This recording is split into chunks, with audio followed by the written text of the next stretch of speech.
Have you heard of point? No, it's 0 point energy. Have you heard this before?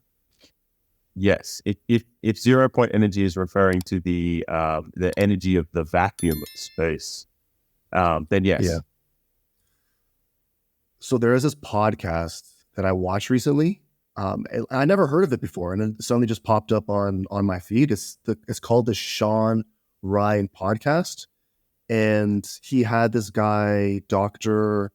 Stephen Greer, on there. I believe Rogan had him on once too, but I had never seen the episode with Rogan. But I heard Stephen mention it on one of the pods he did with Sean Ryan. Have you ever seen the Sean Ryan podcast? No, I don't think I have seen the Sean Ryan podcast. Like maybe I've seen an episode from it, but yeah, it's not coming back into my memory like it is. Yeah, like I haven't been watching it from the beginning, so I couldn't say exactly what it is. I've just seen a couple episodes now, and it seems he brings on whistleblowers on there and just like conspiracy theory guys. And I don't really know what to make of Dr. Stephen Greer because he has like just all of these wild claims, and when he speaks very well, and he's very clear in his message, and he speaks in like absolute, like, as if he knows exactly what he's saying to be true. And I just don't know what to make of it. So what he's been doing over the last 30 years is studying UFO sightings, studying UFO landings, um, talking with the ex-CIA guys and government officials. He's done a bunch of what's it called when you not when you console with a president, but you sort of give advice to a president. Yeah.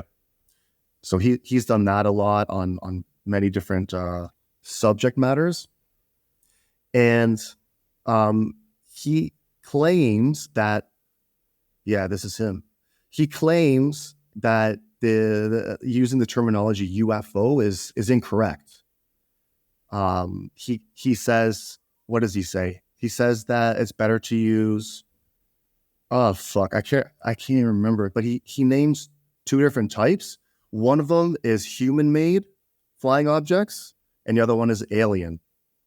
So we got human and alien-made. And what he's saying is that humans over the last I don't know how many years, have actually been able to reverse engineer some of the UFOs or alien spacecrafts that have crashed into Earth. And he even said that some of these alien spacecrafts have crashed into Earth due to some sort of magnetic pulse or something that came from the Earth, which was maybe a few times unintentional and maybe intentional. When you detonate a nuclear device or there's an accident, everyone knows what an EMP is. We've talked about electromagnetic pulse. There's also a type of scalar pulse that goes out that literally rips through space-time that disrupts interstellar communication and travel. This is why, I was talking to Gordon Crichton, who is an MI6 guy and a military intelligence guy in the United Kingdom who's passed away, but he's one of our witnesses. What he said was basically when we did that at the first atomic bomb explosion, it actually was like kicking a hornet's nest. Now Edward Teller and Oppenheimer, they didn't know that when one of those things would go off that it would create this kind of pulse. So this began to be a huge red flag went up over the Earth. Warning, this is a group of primitive emerging civilization that is a threat to themselves and a threat to others out there. Man, you guys got to go and check it out. It's Dr. Stephen Greer on the Sean Ryan podcast. But anyways, he says that many of the flying saucers that have been sighted are actually ours, and there is a secret government body that's above like our government body, and they are experimenting on things, and they have technologies, and they're doing, they're doing things in disclosed locations that the government doesn't even know about. And Dr. Stephen Greer has set out over the last 30 years trying to inform the government as well as people that, hey, you guys need to put a stop to this because there's a lot of shit going on behind the scenes that no one knows about. And it's becoming like a great risk to humanity. And he seems to think that this secret government body is going to utilize this alien technology to sort of fake certain circumstances, like fake alien landings or alien attacks, make us believe that alien ships are coming to Earth.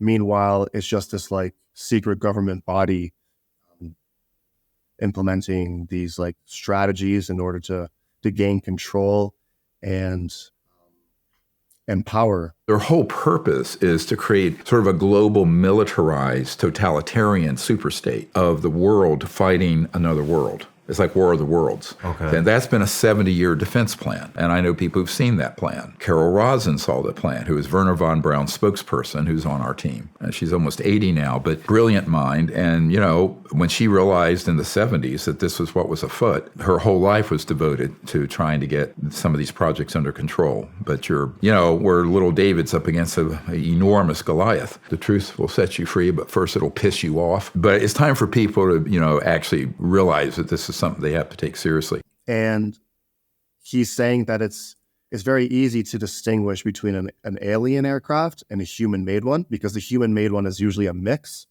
of our technology along with the alien technology.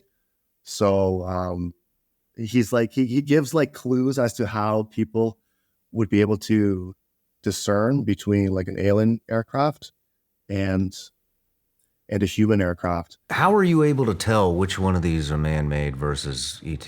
At a great distance, you would know. If you're up close enough, the man-made ones are going to have components, protrusions, electromagnetic. Often they're going to be seams, welding marks. Underneath, there could be pipes and other things. It's very clearly a man-made machine. The extraterrestrial ones, seamless. They're extruded in this process of how they create them.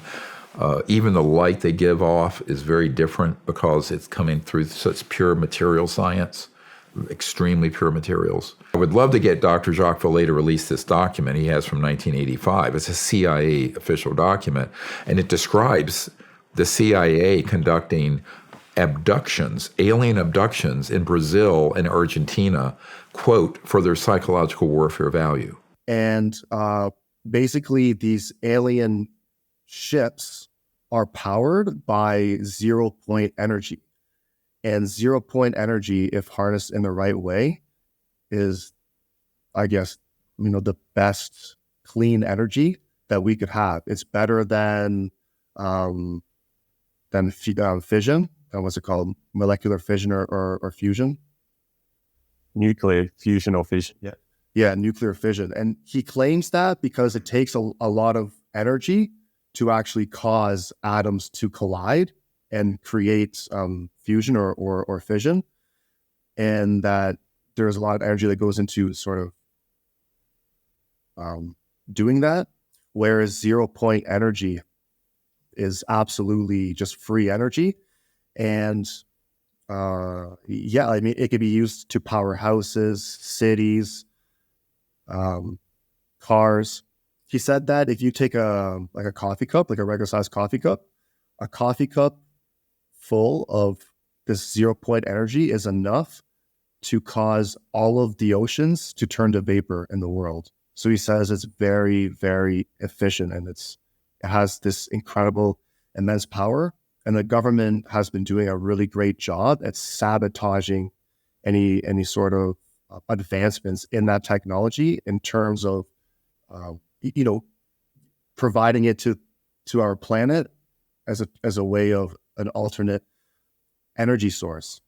And this all started like more than 100 years ago, because according to him, we've had this technology for a long time. How did Tesla do it? Tesla, I think, was actually capturing resonant magnetic field energy of the Earth that's almost boundless. So there are a lot of, quote, free energy approaches. I think the ones that use these very high voltage systems that create a sort of a vector, a tap, as it were, into this quantum vacuum energy and zero-point energy field. Those began to be stumbled across, but sort of episodically as a phenomenon back in the late 1800s, because that was the heyday when they were first discovering electromagnetism. And I think Maxwell and Faraday, some of these guys stumbled across this, but they didn't know what it was. You were getting more energy out than you had to put in. So I think you can have a rotational coil-based device.